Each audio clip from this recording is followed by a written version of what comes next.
Myself Ashutosh.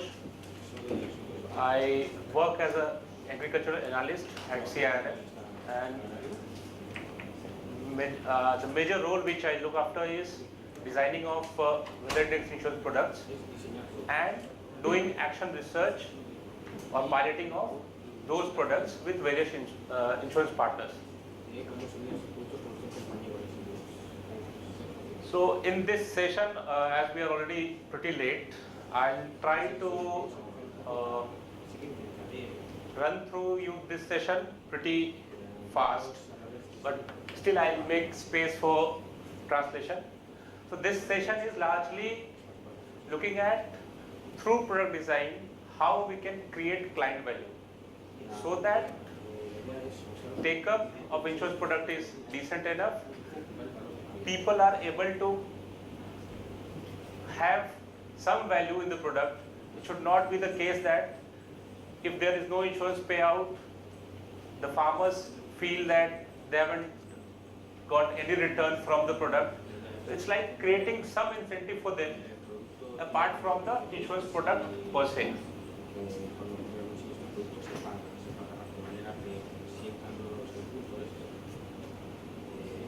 So in this session, we'll talk about agricultural insurance, the challenges which we face in agricultural insurance.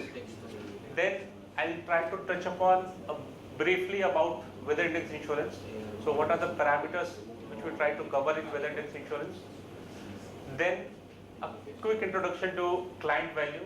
So what are the factors which may help to create or enhance client value?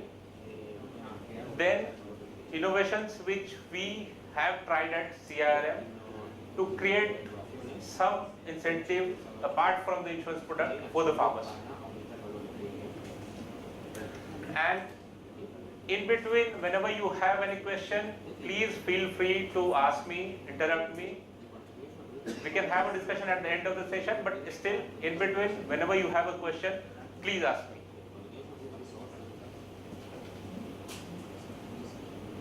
So this is a general introduction about CIRM. Rupali has already introduced and completed this section. So I'll go to the next section. So if you look at agricultural insurance, the main concern for everybody is that the take-up is very low and penetration of insurance, I mean the part of the population which is covered or insured through the insurance products is very less. So if say the total population is 100, it's like only 8 to 10 or 20% of the population is covered through formal insurance, especially in agriculture. And majority of the people rely on informal sources of insurance. So that's one of the major challenge for agricultural insurance. Then we have high transaction costs and low volumes. Transaction cost is high because rural areas are quite dispersed and it becomes very tedious to reach out to all those places. Farmers are very dispersed. In a concentrated population, transaction cost and volumes can be very high. But when people are dispersed, it becomes very difficult to reach out to all of them. Now looking. So the opportunity that index insurance affords us in some sense conceptually, so there are two issues with concentration. One is distribution and the other is pricing, right? Insurance theoretically works with numbers. So if I do adverse selection, if I only insure Philippe and Jean in this group, then they may be the most unhealthiest in some sense, therefore they are opting to. But that challenge does not exist when you're covering something that is affected by systemic risk. Hopefully never happens, but we may all be affected similarly by rainfall. They can't choose it. So therefore, that is one opportunity that index insurance, like any systemic risk, allows us. So we may not want to apply the logic of volume that typically actuaries do it, or numbers in geography. When we look at such type of contracts, either yield insurance or index insurance.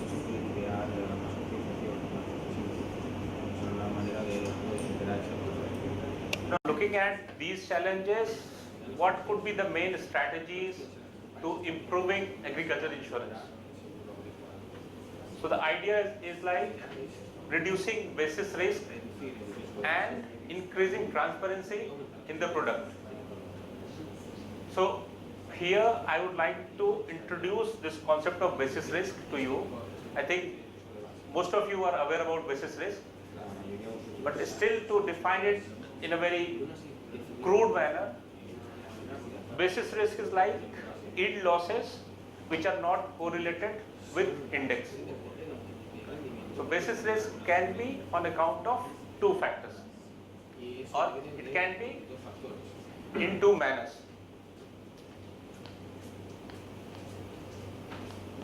So suppose an index is covering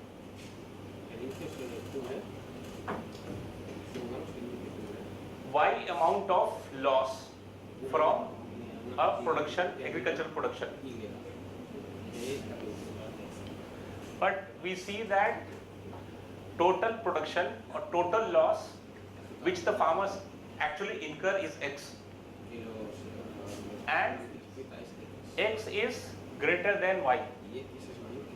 So the difference of X minus Y is what we can define as basis risk. That it is something which the insurance contract is not actually paying the farmers. Farmers are actually incurring some loss, but whatever is being paid to the farmers through insurance is not entirely covered.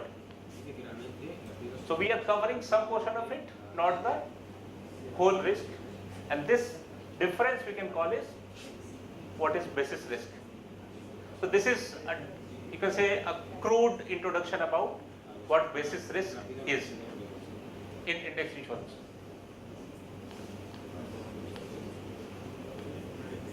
Now, if you look at, yeah, please. Sure. Suppose X is the amount of total loss which a farmer incurs.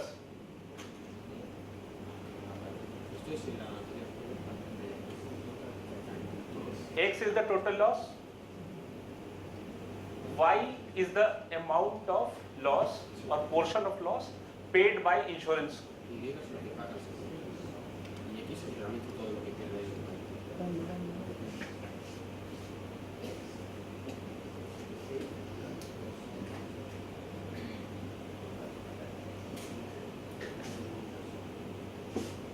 Okay, but what we see is X is greater than Y. So the difference of X minus Y is what we can say Z or basis risk. Yeah, please.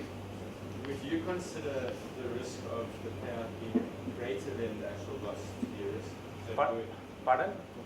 if the payout of the claim Yes. is greater than the actual loss experience, Yes. because I'm just thinking off the top of my head that would create an expectation risk where in future if you were to more accurately kind of meet the need, then farmers would feel cheated or they were getting more before.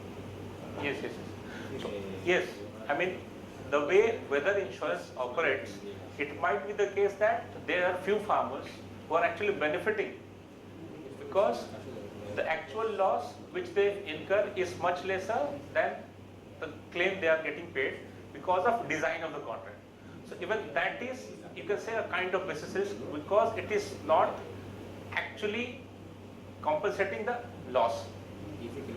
Loss may be more than that or less than that.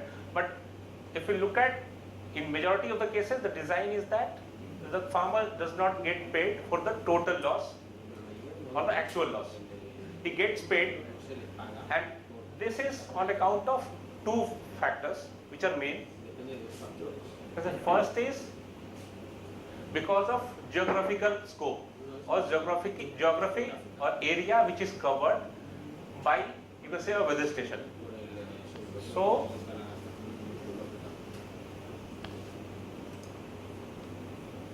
suppose we have a weather station over here and the farmer's field is at 30 kilometers away from the weather station. and somebody is at 5 kilometers away from the weather station. So for a farmer who is 30 kilometers away from the weather station, basis risk in any case would always be more than for a farmer who is at 5 kilometers distance from the weather station. So geographical, because of unavailability of proper infrastructure, this creeps in by the very design of the weather insurance. So in this case, it may happen that a farmer who is insured under this program, he faces a normal rainfall pattern, but the rainfall pattern observed at the weather station is like risky. So at the weather station, it might be the case that rainfall observed is lower than the required, and his field experiences a normal rainfall. So even in that case, he'll get a payout, but he's not incurring a loss. What I'm trying to hear is that the weather index insurance contract can still make a payout, even though the farmer may not have incurred any. Yes. Because of the index. Because of the index, and also because the index is being settled on a weather station which is located far away from his field.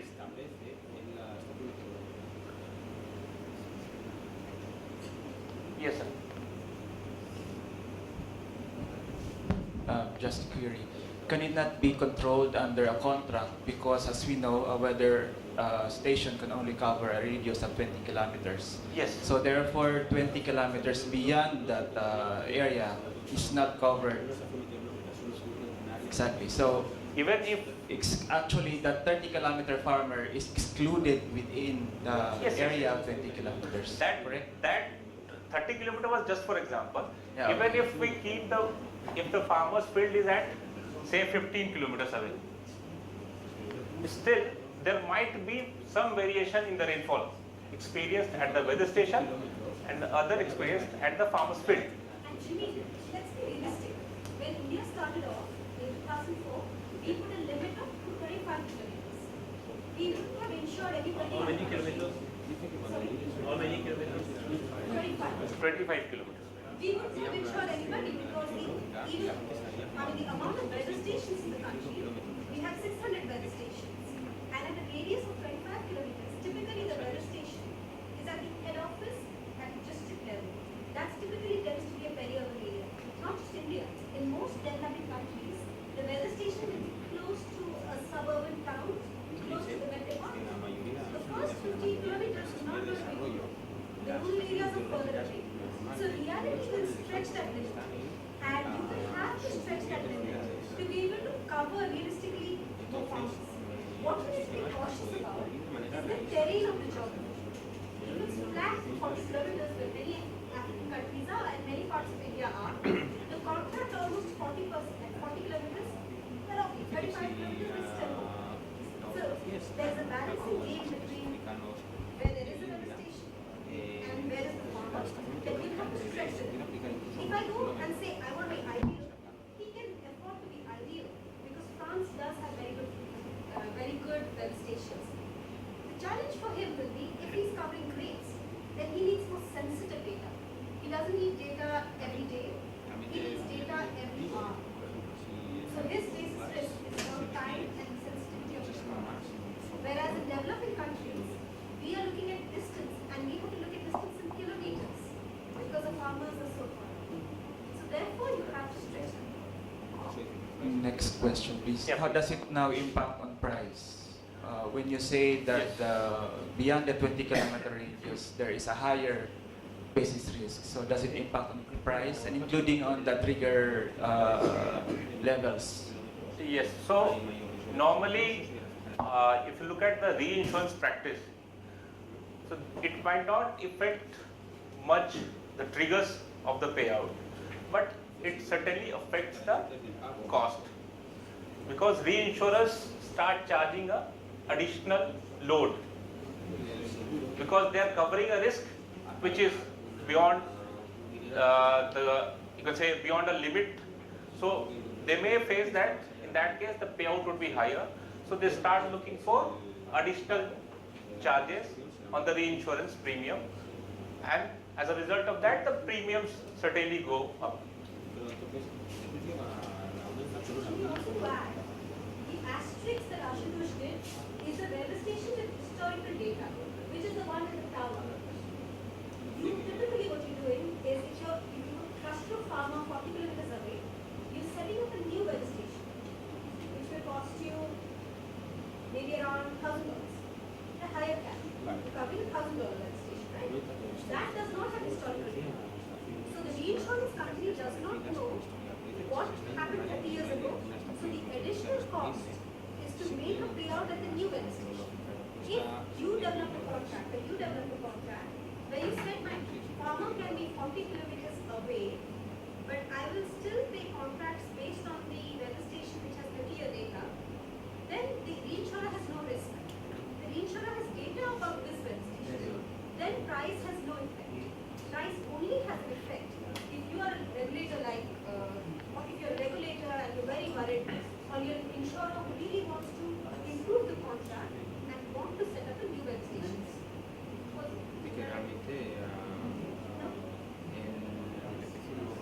Jimmy, did I answer your question?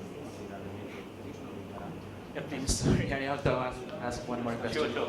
Now comes the more exciting part, which is the climate change. Climate change, yes. How do you now price in the extreme events, which is quite happening, for example, in our place? An event of flooding, which happens 1 in 50 years, happens like in the More last frequently. 5 years, it happened Yes, twice. yes. So you see rainfall, which is supposed to happen once only in 50 years, but now happening twice in 5 years. So how does it now impact on the price and the triggers? So yes, so because of climate change, the weather variability has increased. The weather patterns have changed a little bit, and we are seeing extremes of some of the events at a more frequent level. So even those things get incorporated in reinsurance premium. So what the reinsurers do is try to bring in additional cost, or they charge additional premium to factor in such variability which is being crept in the design of the contract because of climate variability. And also one of the other ways which we try to factor in the product design is through detrending the historical data. So detrending is largely looking at that whatever historical data we have, it might be the case that some of the parameters like very excessive rainfall or severe drought, they would have happened once in 50 years post pre-1990, but post-1990 there are 2 or 3 such events happening. So the historical data is detrended based on such events, and that risk is then factored in reinsurance premium.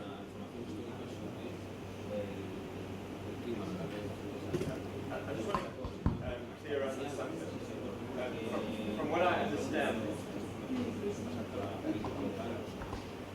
I understand, the basis risk is a risk that's carried by the policyholder.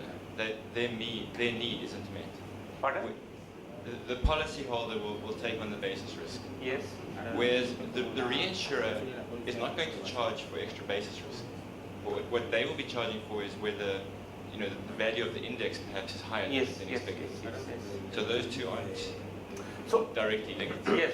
So the thing is, reinsurer is not going to charge for basis risk, but what he is going to charge for you is that you are insuring a field which is say 20 or 25 kilometers away. So he will say that I do not have data for this place. So the variability or the rain pattern observed over here and the rain pattern observed over here might be different. The normal practice is that even say if you look at this station, these stations are newly installed stations which are brought in by the insurance companies. But if you look at the weather station which has historical data, it is also further away from the weather station which is installed for settling claims. So the reinsurer says that I have data for this weather station, but you are saying that you will settle the claims on this weather station. So there is a variability. Yes. Reinsurer is not very confident that this data represents the climatic condition at this weather station. So he brings in extra load. So if say he is charging 12% of premium for insurance, he'll say I'll add 2% extra or 1% extra over and above this premium to factor in this cost. Just to That makes- add this, did you realize why we want to pay at X, double X instead of the asterisk? Why do we want to pay there? Yeah, absolutely, because it's a different weather station. Why do we want to use that illustration? Well, because it's more representative of the weather conditions in Yes. that particular place where those farmers are being insured. Because the farmer is never going to buy the product when you tell them that the registration is 60 kilometers away. The insurer would love to make a settlement based on a registration 60 kilometers away, but the farmer always negotiates for a registration. Yeah, that makes a lot of sense. Just a question related to that. Would the reinsurer take some kind of diversification benefit into account? Just let me explain what I mean. So if you have a new weather station over here and a new one over here and a new one over there, it's unlikely that you'll have the weather perhaps the same in all areas at the same time. So they can't give you a loading for each of them. They might have a bit of a reduction to that loading. They do, and scientifically we cannot argue with them by saying localized variation, local weather variation. We can argue with the insurer by saying, well, the local variation here may not be like that, it's just a hearsay. Local weather can always vary, and it's only that we don't know. Okay.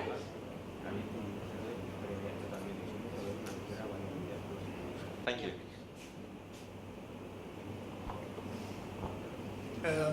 I have a question on reinsurance. I want to know if quota share reinsurance is not adapted for weather index insurance.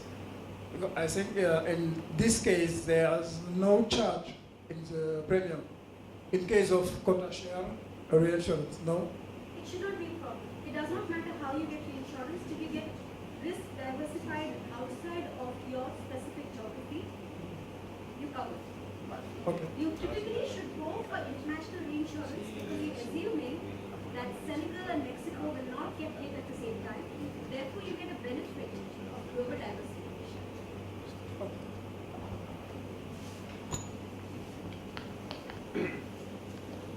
May I suggest we go ahead with the presentation because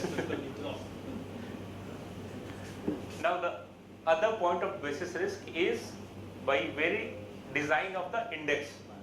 So suppose I am designing an index only based on rainfall,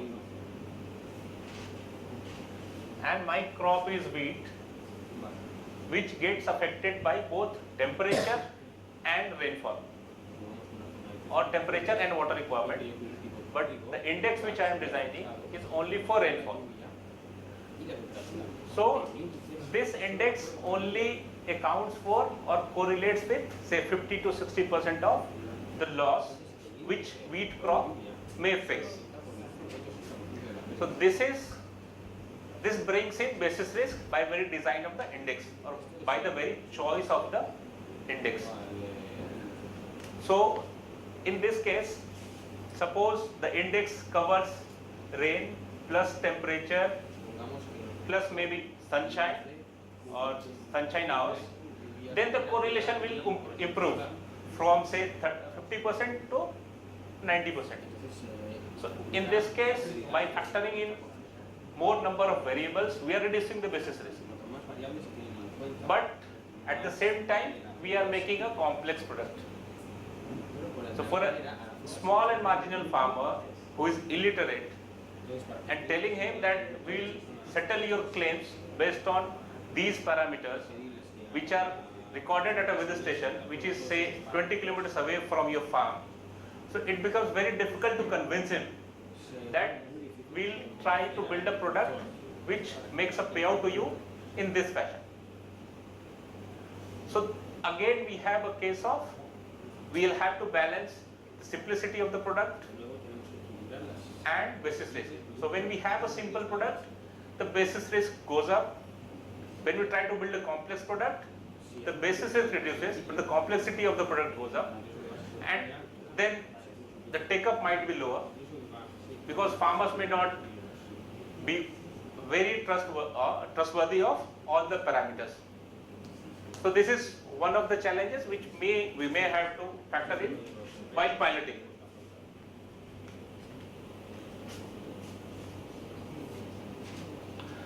Now, if you look at the major challenges in agriculture insurance from client side, it's like they are less aware.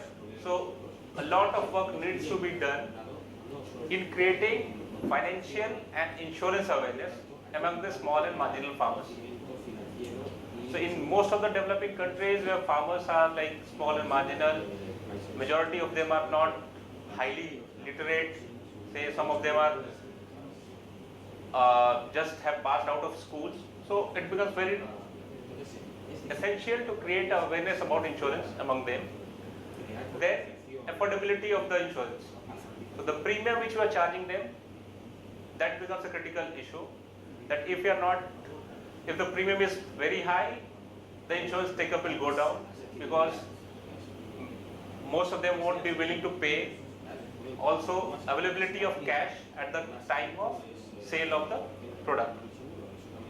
Then agriculture insurance also has, this is like a traditional agriculture insurance, if you say, claim settlement become tedious because you have to verify the claim on each and every farmer's field.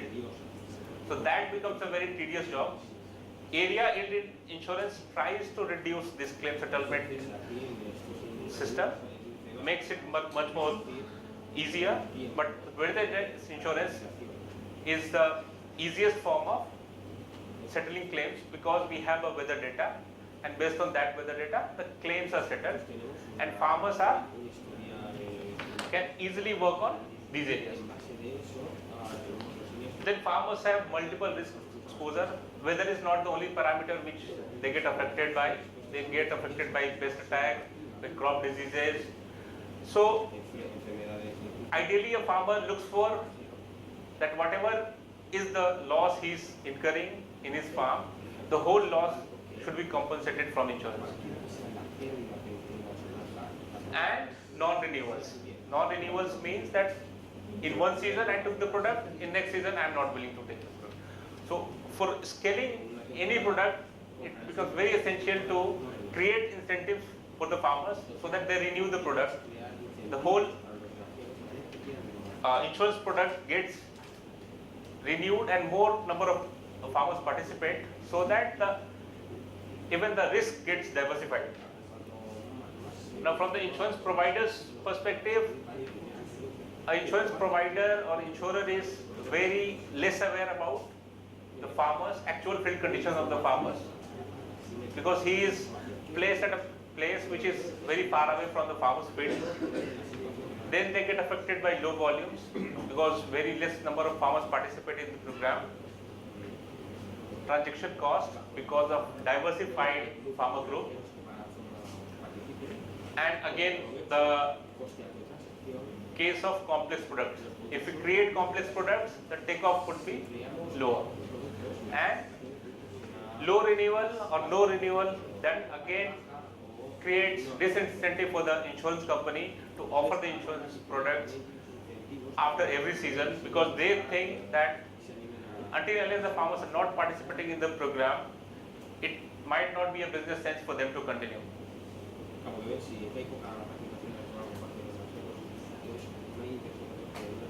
Now, this is the normal agricultural pattern in India, that we receive majority of the rain, nearly you can say 75 to 80% of rain in only 2 to 3 months, or maybe in a span of 4 months. July, August, September, these three are the main months in which we receive majority of the rain. But the cropping continues throughout the year except the month of May and June.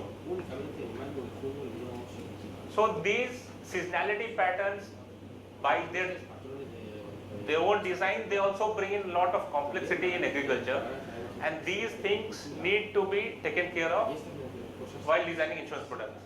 So if you are looking at a crop which is in winter, it relies more on residual soil moisture, the moisture which was left in soil after the rainfall, and temperature becomes a risk.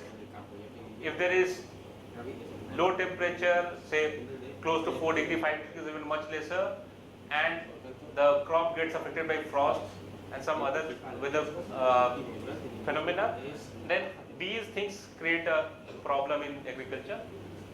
So such issues need to be tackled only from apart from rainfall or maybe drought or excess rain. Now, if you look at weather index insurance, the weather index based insurance is like we look at creating the index on 4 or 5 parameters, which are mainly rainfall, temperature, humidity, but humidity, wind velocity, sunshine hours. But for these parameters, we need more sophisticated weather stations.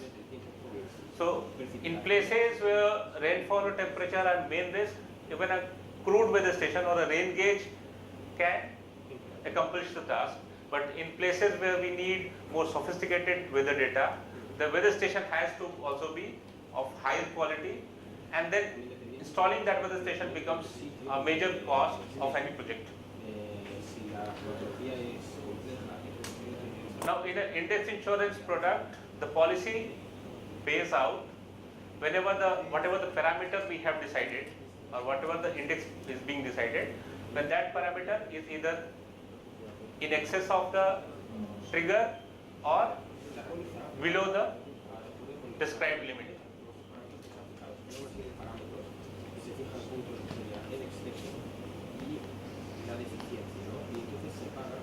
So let's see that for cotton, it might be the case that at the time of sowing or for the whole of the season of the cotton, say 400 millimeter of rainfall is ideal. Up to 200 millimeter rainfall, even if it rains up to 200 millimeter, there would be some losses in the output, but that loss won't be very severe. But if the total rainfall is less than 200 millimeter, then the crop gets affected severely. So, a low rainfall index for cotton may be like, if it rains below 200 millimeter, the farmer gets a payout. Okay. So if the rain is less than 200 millimeter, only then the farmer gets a payout, because the contract is designed in such manner.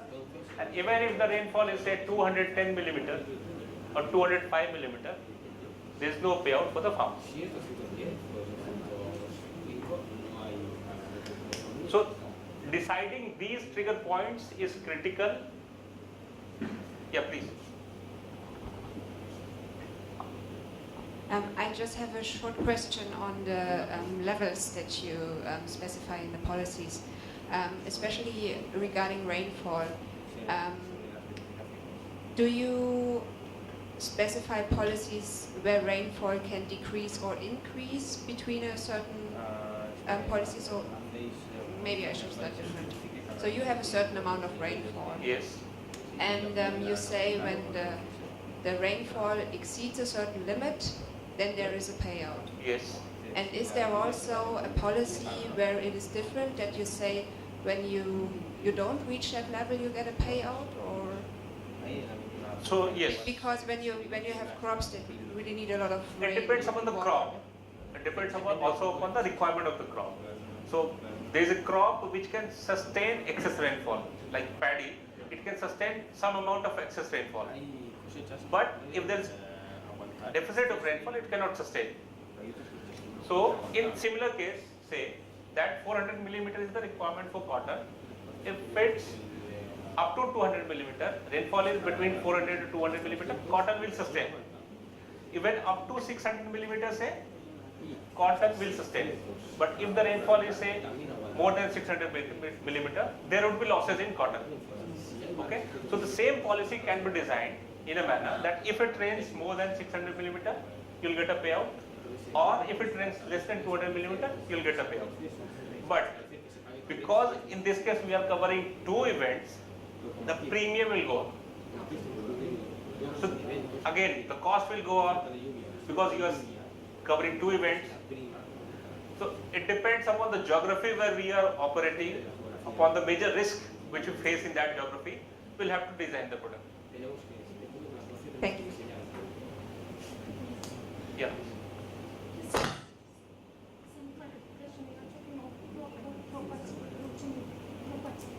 Pardon?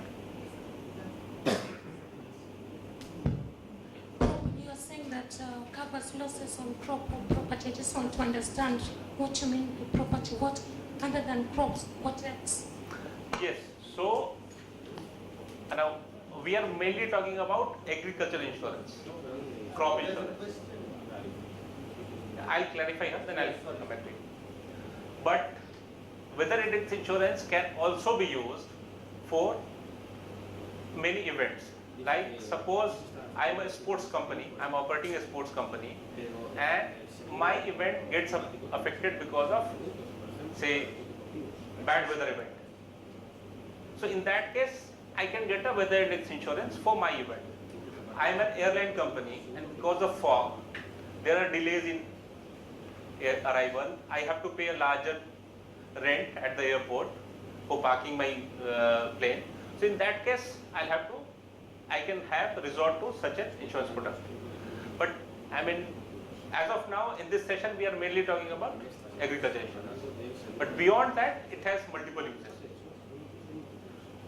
Yeah, please. So, wants to know the different parameters that you mentioned, like rainfall, temperature, humidity. Yes. In both specific case, what are the various parameters you use for products in India? Yes, so that we'll discuss in our other sessions apart from rainfall, and we have a game, so we will cover those things over the 2-3 days of our interaction. We'll cover those things, all the parameters which have been used, we'll cover those things.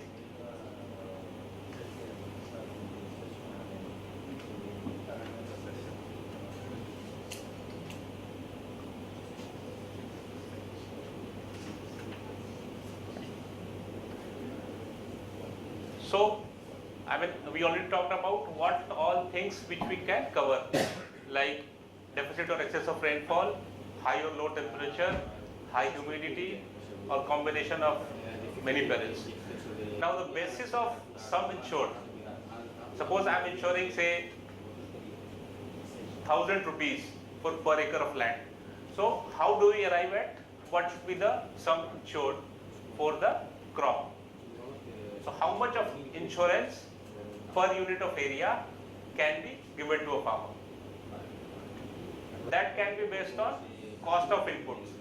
So suppose for cultivating 1 acre of cotton, I am incurring, say, 10,000 of rupees or local currency. So based on that, we can say that sum insured would be like 10,000 or 12,000. So cost of agricultural input can be one of the parameters. Then we may also factor in the opportunity cost of the farmer. That because of the weather event, he made some losses and he has to again start. So input plus that opportunity cost and also the increased operational cost.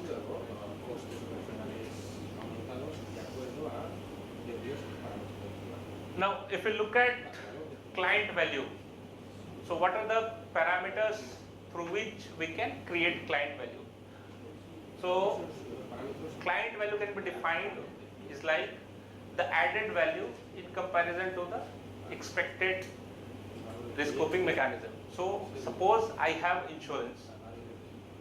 So, apart from insurance, there is a behavior change in me that because I have insurance, I am growing a high yielding variety, or because of availability of insurance, I am able to take up some risky events. So that is creating a better incentive for me to take some activities which otherwise I could not have done. Without insurance, I might have stuck to a hard crop like sorghum or maize or corn. But because I have access to insurance, I will go for some risky crops. So that is something which we can define in terms of client value.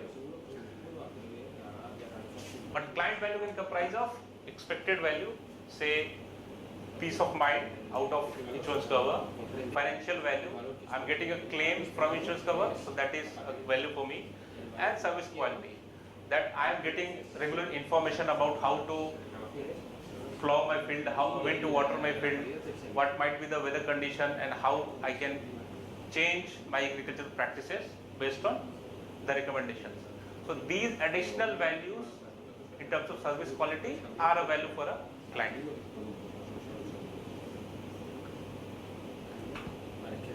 So client value, if you look at, can be created through products by making the product much more appropriate for the client group. Appropriate in the sense that if there is an area which faces drought and I am offering a excess rainfall cover in that area, it's not going to be something which is needed in that area. So we have to be appropriate in whatever offering we are making. Then accessible products, the access which we create through multiple channels, affordability, that the premiums and the cost of the product should be in a reasonable limit, simple in design, and responsive, or you can say based on the feedback of the farmers. Now we are going, I'll just take you through some of the projects which we did at CRM to create incentive structure for the farmers through various interventions. So in one of the projects which is called Comprehensive Agricultural Risk Management Services, what we try to offer the farmers apart from the regular insurance contract was providing weather advisory services through SMSs.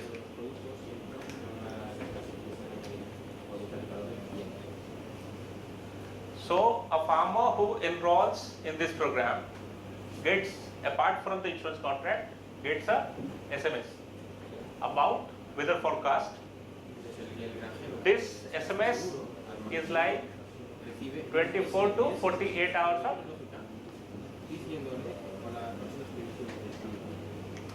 weather forecast for the farmer. So if today he is getting SMS, it tells him that what might be the weather in next 1 to 2 days. So this helps him to prepare for that risk. So suppose there is a message which says that it might rain very heavily. So he can plan for drainage of the field. If he is planning to irrigate the field and he gets a forecast that it might rain, so he can very well save up on the irrigation. So apart from the insurance product, these services create an extra value for him. And this itself will help him that, okay, even if I am not getting a payout, I am getting a service which is in a way helping me to save something. And that incentive helps in building risk reduction strategies for him, and it creates an incentive for the implementing agency that in this case farmers will have a better renewal. The cost might be a concern in this case because when you are offering additional services, the cost structure may go up. So by building on the cost structure, we can provide a service through which we are creating additional incentive for the farmers, and for the insurance company, the incentive is like they get a more renewals and also wider, you can say, participation of the clientele group.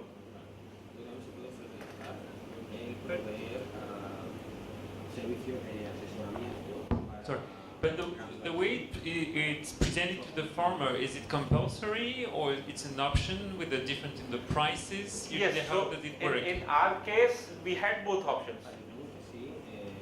Okay. The project where we implemented it, we had both options. If you are taking it as a, if you are taking the insurance, you get this product as free. I mean, in one of the trial areas, it was free. In one of the trial areas, you have to pay additional amount for availing these services. In other area, it was that even if you do not want to purchase insurance, you can have access to these services by paying a membership amount.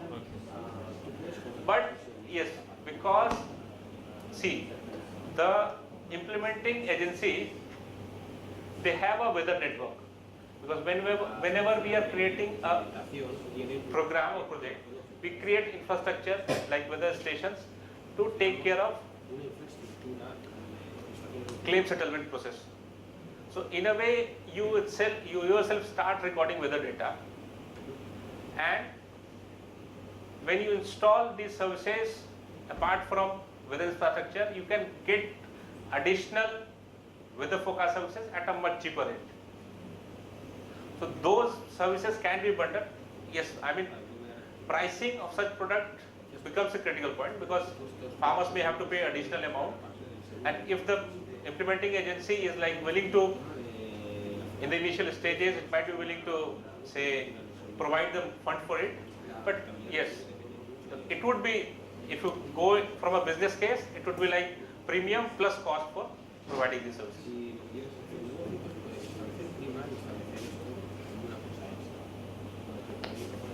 Now the other project which we worked was on using remote sensing in agriculture. So here we used normalized vegetative difference vegetative index. So in this case we get a satellite vegetation data index, which is used as a index on which insurance contract is based instead of weather data. So the idea was to reduce the basis risk. This satellite data has better correlation with the crop yield compared to only weather data.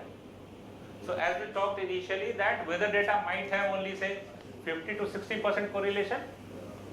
In this case, we observed that the correlation was much higher than the correlation with yield loss only with weather data. So remote sensing helps us to improve the contract design and reduce basis risk. Now other main learning, or you can say output of this project was like, because of satellite data, you can say the satellite data can be available for a much smaller geography, say a village, or you can say in an area of 2.5 to 5 square kilometer. So you can easily make a claim settlement on a village basis, because initially we are doing a claim settlement for fields which are 10 to 20 kilometers away from the farmer's field. The weather station is like pretty far. Using remote sensing, you can reduce this area to a village level or a bit longer, larger geography, say 5 square kilometers. So in a way, because of remote sensing, the claim settlement area gets reduced, and you can easily build on the trust of the farmers. Now the other advantage of this using remote sensing is that we can use remote sensing index along with weather index. So when we use these two data, the correlation becomes much better, say 80%. So if you are using only weather data for settling claims, the correlation is say 50 to 60%. If you are using only satellite data, the correlation is say 70%. When you are using both rainfall data and satellite data, the correlation improves a little bit. So by using both data sources, we are again reducing the basis risk. Yeah, please.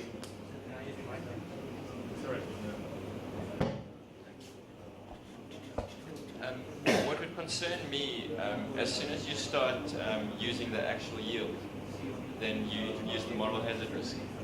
Because now it's no longer an independent measure that's determining the loss.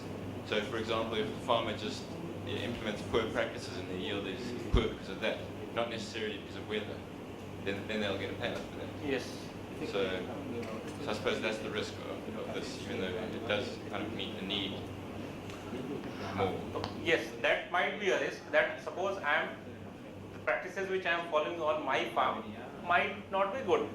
But when we are selecting an area which is, say, for the whole of the village or a much larger geography, it's like it cannot be settled on an individual farm basis. It has to be settled on a much larger area. Okay? Yes, please. Maybe we can also share our experience from the area-based yield index insurance.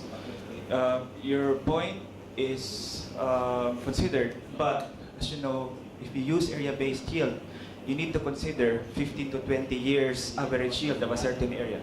So the trigger is computed by this average yield, if you like. So really, there's no, if a farmer has zero yield at a certain year, it's quite impossible because there's an average yield that you have to base it on. That's one. Secondly is you need to consider how large your area is. Like for example, if it's composed of 300 to 400 hectares in a certain area. So the larger the area, the higher the basis risk. So the plan really is to go into individualized farms if it's possible in the future. So yes, that's a factor, but it's covered under the average yield, under area yield. Would you ever make a payout to, for example, a farm institution that heads up, say, all the farms in a particular area, and then they allocate as they see fit? Because then you would reduce basis risk for each individual farmer. Individual farmer in developing countries is much smaller. The unit is much smaller. So it may be very difficult to develop an index for that farmer. You will have to do some level of tracking that farmer historically, his experiences is something which might be very difficult. Because to design an index, you need historical data. And talking of geography, which is large farms, and some work of page, you're lucky to get historical data for that large chunk of geography, you could. But in most developing countries, you would not have localized data, and the average land size is very fragmented. yeah, please. Yeah, so just let me rephrase the question. I'm asking if you had a large area that had, say, 100 farms, you could use the data for that whole area, but then you have increased basis risk. You might not meet the need for each farmer. But I'm saying, would you consider perhaps paying a claim, say, for the whole area, and then a farming association or something like that, actually splitting out that claim to match the needs of the farmers? Those kind of contracts happen. There are risks and opportunities to those kind of contracts. One of the contracts in Latin America which does that is, which uses an index contract, is Foncosi, that you would know of actually, a little bit maybe. What it does is, it takes a payout from the reinsurer gives a payout to the insurance company. The insurance company gives a payout to the MFI, walks away. The MFI has a choice to buy 5 merceries from the payout, or choose to make a payout to the individual farmer based on a supportive field assessment that they do. The regulator may be slightly worried about that, because once the money comes to the MFI, they may keep the money. The insurer may be worried about that, because they are committing to the regulator that they made a payout to the client, whereas the client here would be an MFI. We promote both the models. The reason we promote MFI-based models is because we consider it a portfolio insurance.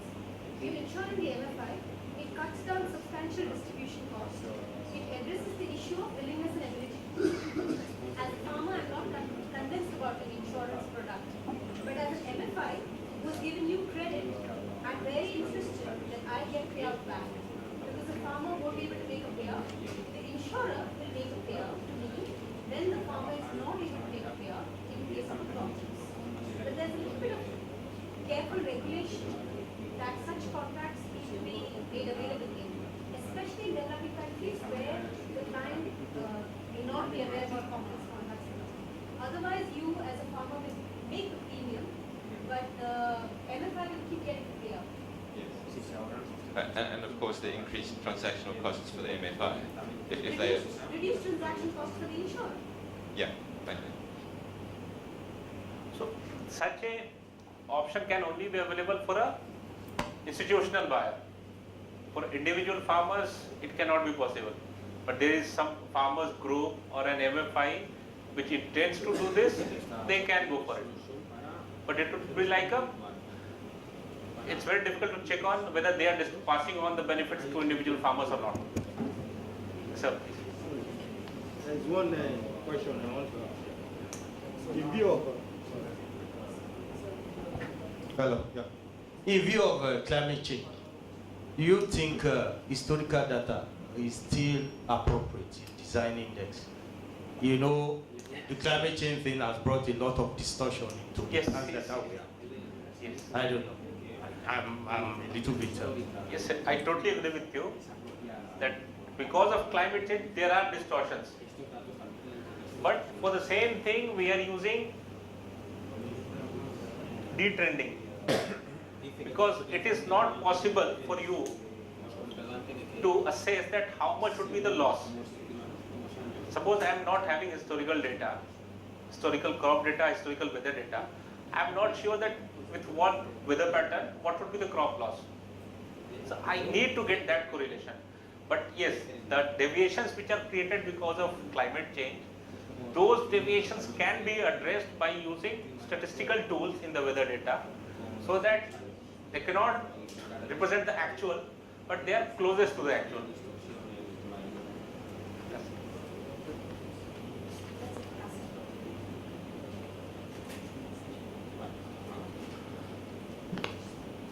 So, in one of our projects, we tried to make the insurance contract split into various portions of a crop cycle. So, suppose a crop is grown from June to October. So, a farmer may not be willing to buy an insurance contract for the whole of the crop season. He says that I don't have that much of money, or I am not willing to cover the whole of the risk.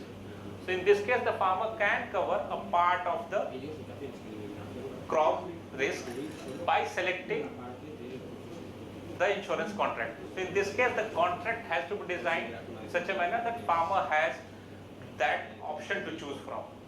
So in such a case, a farmer can choose either first option, second option, first and second both, all three, only last. If you say that I am more vulnerable towards when my crop is ready, I am more vulnerable, I will take only last option. So the benefit is that the farmers pay the premium gets smaller. If he is purchasing all the three contracts, then he has to pay the full premium. If he is purchasing only first or second contract, the premium gets lower. So it can address the issue of willingness to pay, because we are offering a smaller contract for him to cover. But again, it leaves an option for the farmer to choose. So it brings its own complexity that farmer has to choose. It totally depends upon the intelligence of the farmer that what all options he wants to choose.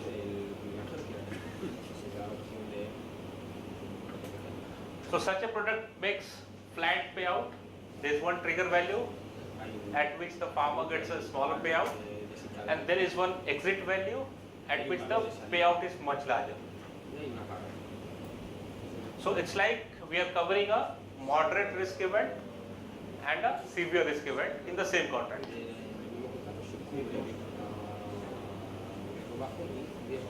So the same payout, it's like, I'll compare the two payouts.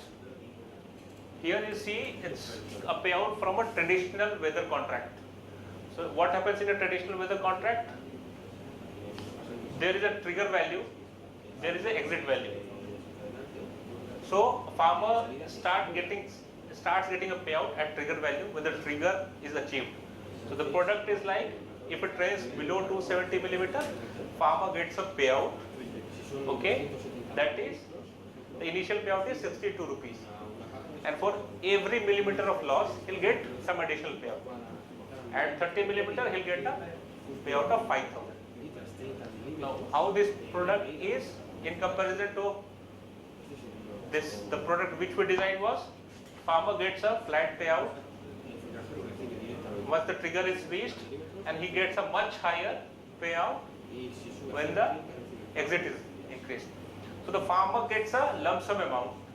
If suppose a farmer has, in our case, at 270 millimeter, he is getting 62 rupees. So suppose I am an insurance company, I have to provide such a small claim payout to the farmer. The transaction cost for me goes very high. It might be the case that out of the total payout, 20 or 30% is my transaction cost, because I have to make a very small payout. So even for insurance company, this becomes much easier to offer such a contract which makes a payout on a larger scale. So the rationale for this kind of product is like contracts are simple, farmers can understand, they can build their own portfolio of risk, and entry cost for a farmer is less because he has option to choose from different premium amounts. So it's the last slide before we break for tea.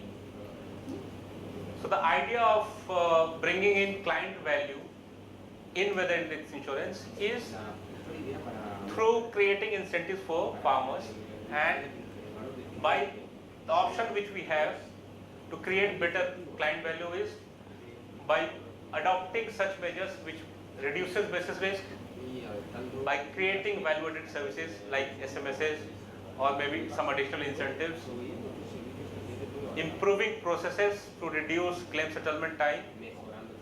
So if the claim settlement time is say reduced to 30-35 days after the product cycle is over, farmer has cash with him to invest in the next cycle of crop, and also making simple and affordable products. And by creating client value and making simple products, which will help ourselves in creating a better take-up and good renewals. Thank you. So you have any queries? Please. Any more questions?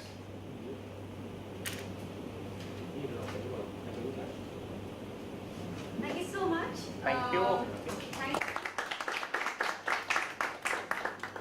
May I invite you to a curtailed short session of coffee and tea so we can... Yes.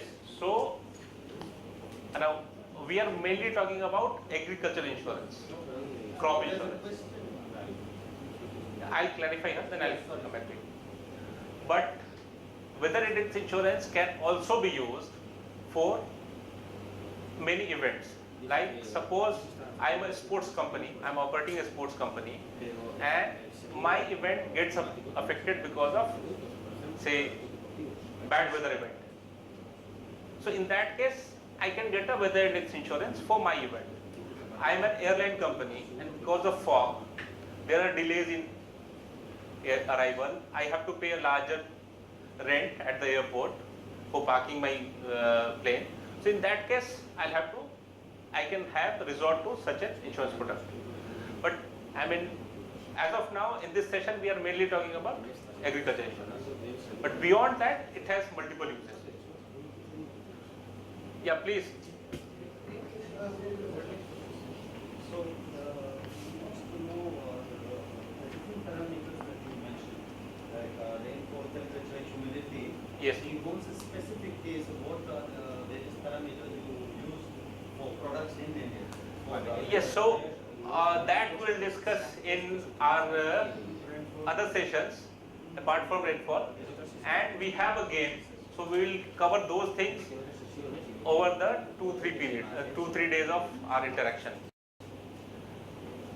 We'll cover those things, all the parameters which have been used, we'll cover those things.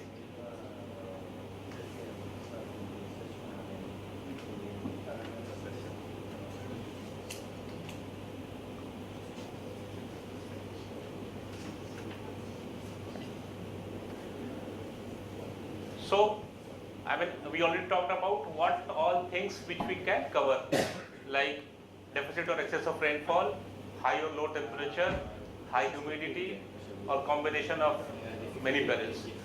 Now, the basis of sum insured, suppose I am insuring say 1,000 rupees for per acre of land. So, how do we arrive at what should be the sum insured for the crop? So, how much of insurance per unit of area can be given to a farmer? That can be based on cost of inputs.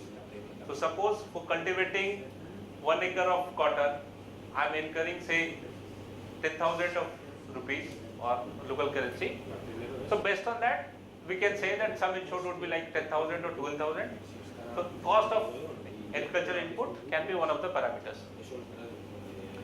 Then we may also factor in the opportunity cost of the farmer.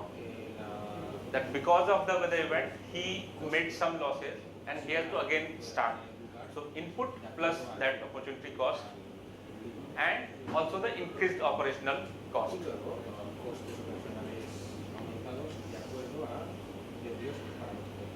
Now, if we look at client value, so what are the parameters through which we can create client value?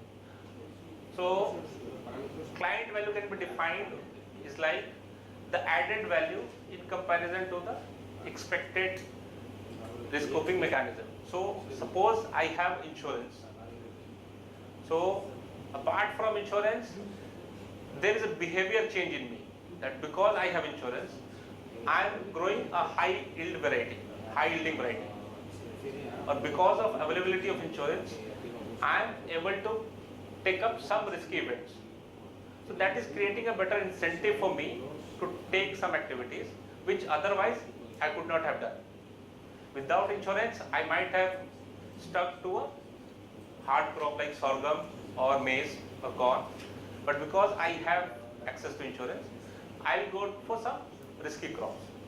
So that is something which we can define in terms of client value.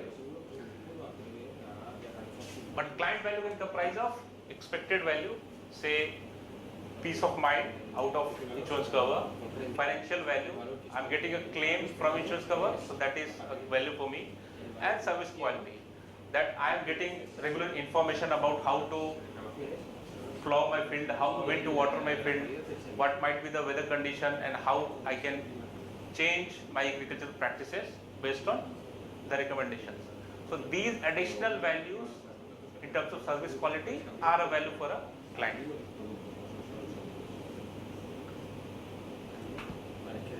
So client value, if you look at, can be created through products by making the product much more appropriate for the client group. Appropriate in the sense that if there is an area which faces drought and I am offering a excess rainfall cover in that area, it's not going to be something which is needed in that area. So we have to be appropriate in whatever offering we are making. Then accessible products, the access which we create through multiple channels, affordability, that the premiums and the cost of the product should be in a reasonable limit, simple in design, and responsive, or you can say based on the feedback of the farmers. Now we are going, I'll just take you through some of the projects which we did at CRM to create incentive structure for the farmers through various interventions. So in one of the projects which is called Comprehensive Agricultural Risk Management Services, what we try to offer the farmers apart from the regular insurance contract was providing weather advisory services through SMSs.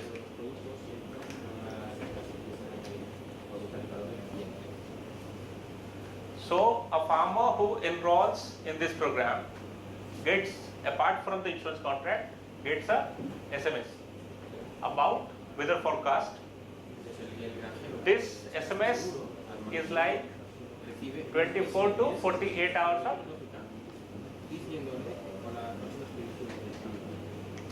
weather forecast for the farmer. So if today he is getting SMS, it tells him that what might be the weather in next 1 to 2 days. So this helps him to prepare for that risk. So suppose there is a message which says that it might rain very heavily. So he can plan for drainage of the field. If he is planning to irrigate the field and he gets a forecast that it might rain, so he can very well save up on the irrigation. So apart from the insurance product, these services create an extra value for him. And this itself will help him that, okay, even if I am not getting a payout, I am getting a service which is in a way helping me to save something. And that incentive helps in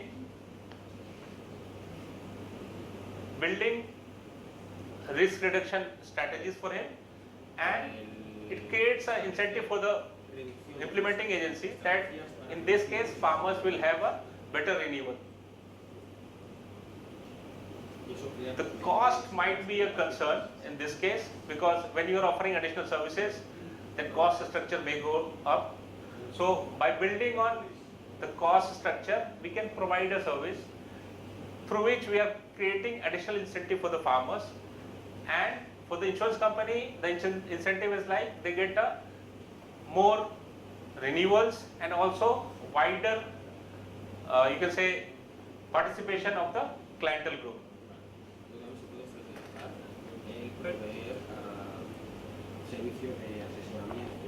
Sorry, but the way it's presented to the farmer, is it compulsory or it's an option with the difference in the prices? Usually, Yes, how so does it work? in our case, we had both options. Okay. The project where we implemented it, we had both options. If you are taking it as a, if you are taking the insurance, you get this product as free. I mean, in one of the trial areas, it was free. In one of the trial areas, you have to pay additional amount for availing these services. In other area, it was that even if you do not want to purchase insurance, you can have access to these services by paying a membership amount. But yes, because see, the implementing agency, they have a weather network. Because whenever we are creating a program or project, we create infrastructure like weather stations to take care of claim settlement process. So in a way, you yourself start recording weather data, and when you install these services, apart from weather infrastructure, you can get additional weather forecast services at a much cheaper rate. So those services can be bundled. Yes, I mean, pricing of such product becomes a critical point because farmers may have to pay additional amount, and if the implementing agency is like willing to, in the initial stages, it might be willing to say provide them fund for it. But yes, it would be, if you go from a business case, it would be like premium plus cost for providing these services.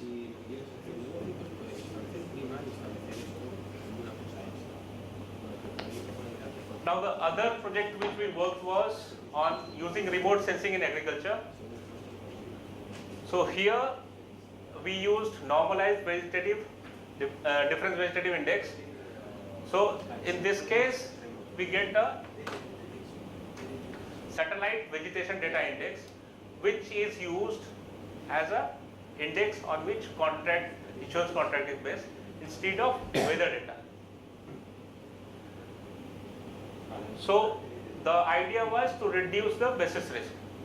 This satellite data has better correlation with the crop yield compared to only weather data. So as we talked initially, that weather data might have only say 50 to 60% correlation. In this case, we observed that the correlation was much higher than the correlation with yield loss only with weather data. So remote sensing helps us to improve the contract design and reduce basis risk. Now, other main learning, or you can say output of this project was like, because of satellite data, you can say the satellite data can be available for a much smaller geography, say a village, or you can say in an area of 2.5 to 5 square kilometer. So you can easily make a claim settlement on a village basis, because initially we are doing a claim settlement for fields which are 10 to 20 kilometers away from the farmer's field. The weather station is like pretty far. Using remote sensing, you can reduce this area to a village level or a bit longer, larger geography, say 5 square kilometers. So in a way, because of remote sensing, the claim settlement area gets reduced, and you can easily build on the trust of the farmers. Now, the other advantage of this using remote sensing is that we can use remote sensing index along with weather index. So when we use these two data, the correlation becomes much better, say 80%. So if you are using only weather data for settling claims, the correlation is say 50 to 60%. If you are using only satellite data, the correlation is say 70%. When you are using both rainfall data and satellite data, the correlation improves a little bit. So by using both data sources, we are again reducing the basis risk. Yeah, please.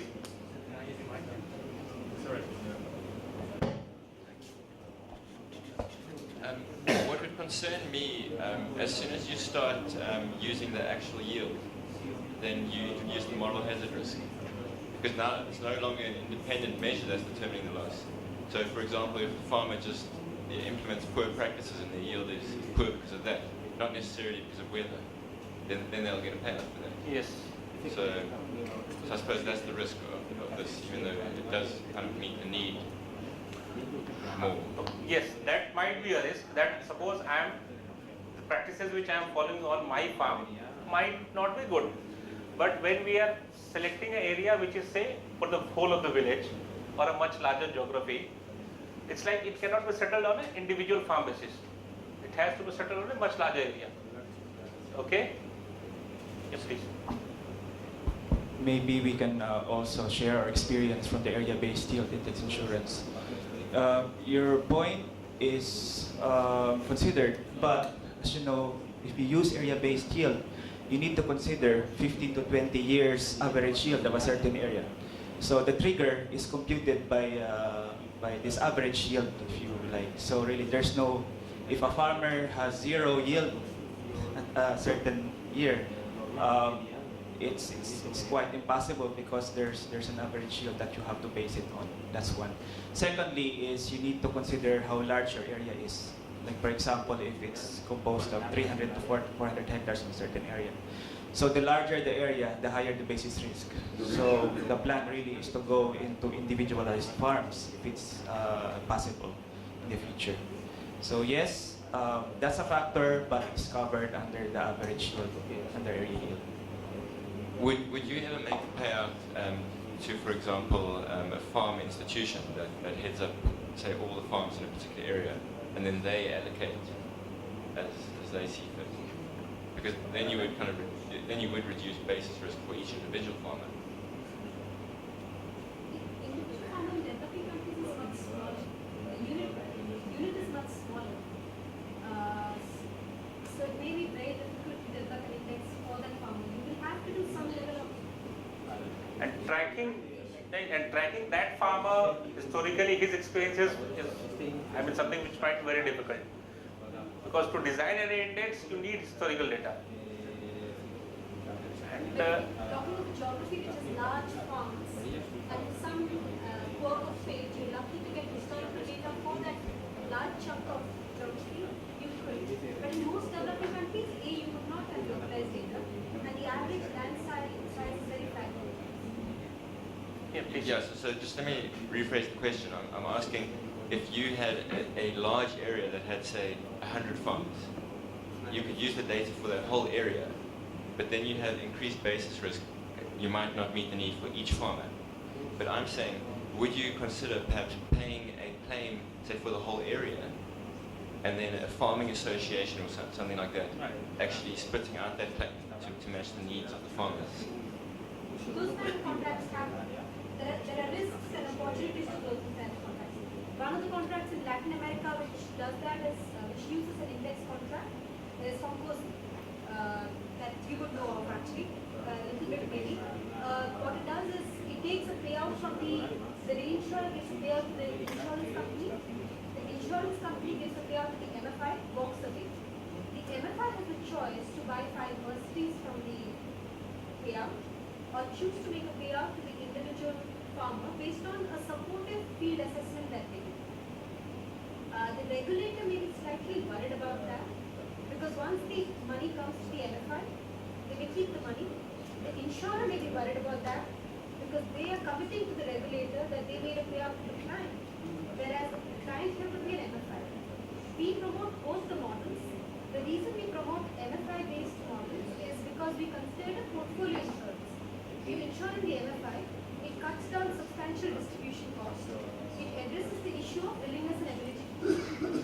As a farmer, I'm not convinced about an insurance product. But as an MFI, who's given you credit, I'm very interested that I get payout back. Because the farmer won't be able to make a payout. The insurer will make a payout to me. Then the farmer is not able to make a payout in case of problems. But there's a little bit of careful regulation that such contracts need to be made available in, especially in developing countries where the client may not be aware about complex contracts.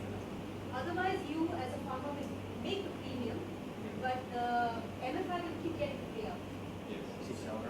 And of course, the increased transactional costs for the MFI. If they reduce transaction costs for the insurer. Yeah, thank you. So such a option can only be available for a institutional buyer. For individual farmers, it cannot be possible. But there is some farmers group or an MFI which intends to do this, they can go for it. But it would be like it's very difficult to check on whether they are just passing on the benefits to individual farmers or not. Sir, please. There is one question I want to ask. In view of Hello. Yeah. In view of climate change, do you think historical data is still appropriate in design index? You know, the climate change thing has brought a lot of distortion into Yes, the yes. data we have. Yes. I don't know. I'm a little bit. Yes, sir, I totally agree with you that because of climate change there are distortions. But for the same thing we are using detrending because it is not possible for you to assess that how much would be the loss. Suppose I am not having historical data, historical crop data, historical weather data. I am not sure that with what weather pattern, what would be the crop loss. So I need to get that correlation.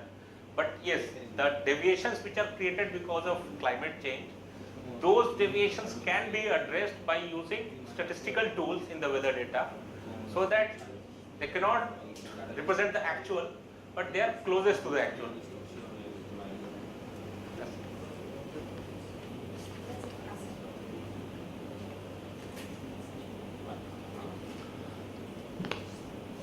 So, in one of our projects, we tried to make the insurance contract split into various portions of a crop cycle. So, suppose a crop is grown from June to October. So, a farmer may not be willing to buy an insurance contract for the whole of the crop season. He says that I don't have that much of money, or I am not willing to cover the whole of the risk. So in this case, the farmer can cover a part of the crop risk by selecting the insurance contract. So in this case, the contract has to be designed in such a manner that farmer has that option to choose from. So in such a case, a farmer can choose either first option, second option, first and second both, all three, only last. If you say that I am more vulnerable towards when my crop is ready, I am more vulnerable, I'll take only last option. So the benefit is that the farmers pay the premium gets smaller. If he is purchasing all the three contracts, then he has to pay the full premium. If he is purchasing only first or second contract, the premium gets lower. So it can address the issue of willingness to pay, because we are offering a smaller contract for him to cover. But again, it leaves an option for the farmer to choose. So it brings its own complexity that farmer has to choose. It totally depends upon the intelligence of the farmer that what all options he wants to choose.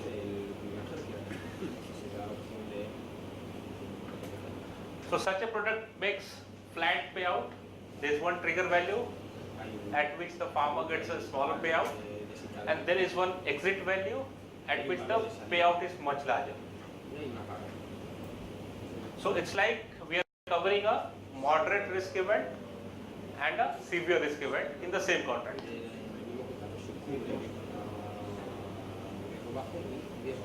So the same payout, it's like, I'll compare the two payouts. Here you see it's a payout from a traditional weather contract.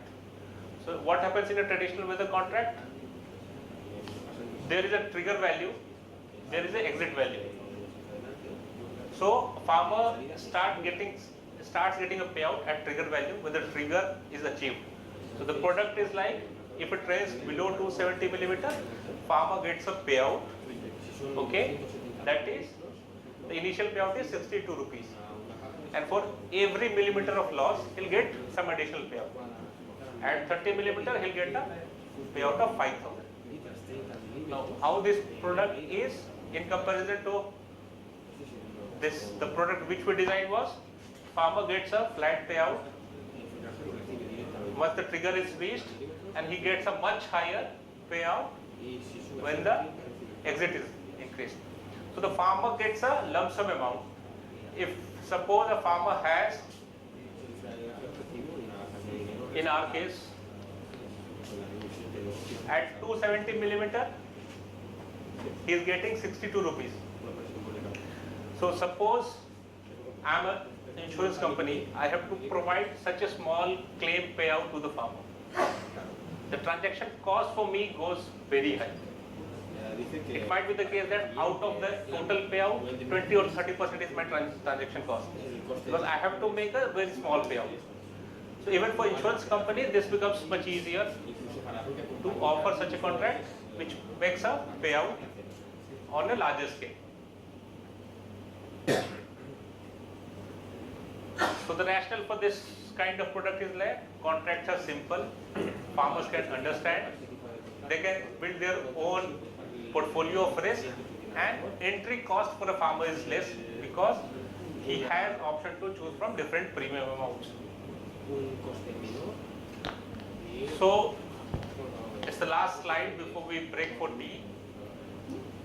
So the idea of bringing in client value in weather index insurance is through creating incentives for farmers, and by the option which we have to create better client value is by adopting such measures which reduces basis risk, by creating value-added services like SMSs or maybe some additional incentives, improving processes to reduce claim settlement time.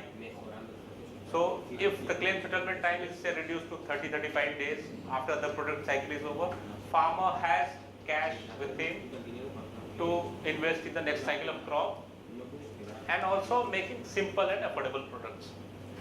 And by creating client value and making simple products, which will help ourselves in creating a better take-up and good renewals. Thank you.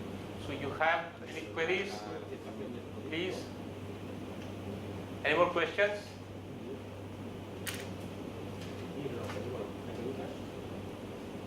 Thank you so much. Thank you. Thank you. May I of